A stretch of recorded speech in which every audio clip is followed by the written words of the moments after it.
Почитувани, летачкиот циркус наречен СДСМ, налик на оној од Монти Пајтон,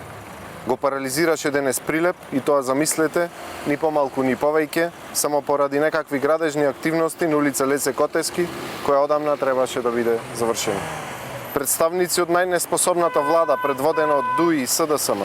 која намерно ги пролонгираше асфалтирањето на оваа улица,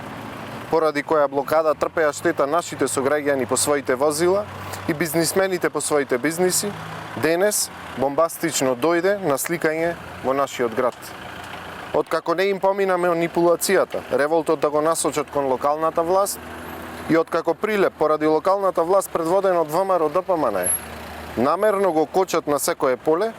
конечно се охрабрија да почнат со реализација на макар еден проект. Додека народот гладува и тоне во сиромаштија, премиерот Ковачевски си прави екскурзии низ Србија и си пее, наместо да се зафати со решавање на најгорливите проблеми. Го остави народот да се бори со преживување во екстремна сиромаштија, благодарение на владината неспособност, која дозволи рекордно поскапување на производите, рекордна инфлација и прескапа струја, споредено со другите држави. Како не му е срам да се појавува и министерот за транспорт и врски Благој Бочварски,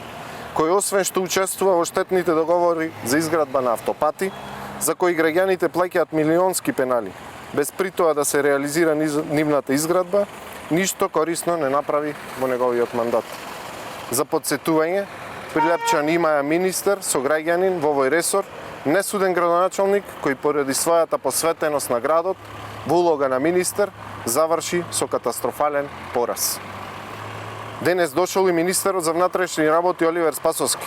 кој освен да се слика пред проекти поддржани од ЕУ, очигледно не знае ништо друго да сработи. Доказ за тоа е и лошата безбедносна состојба во Прилеп и неможноста на раководните кадри во полициската станица во Прилеп, поставени лично од него, да се справат со високото ниво на криминал, насилството, откривањето на сторителите кои палат и оштетуваат возила и имот на функционери од противничкиот политички табор. После катастрофалниот пораз на избори кој ќе го претрпат од СДСМ и ќе заминат во историјата како најнеспособната власт, следуваат подобри денови за Прилеп и прилепчани. Доаѓа централна власт предводена од ВМРО ДПМН, која наместо да го изолира нашиот град и да го кочи неговиот развој, ќе дава безрезервна поддршка во реализација на многу проекти корисни за градот.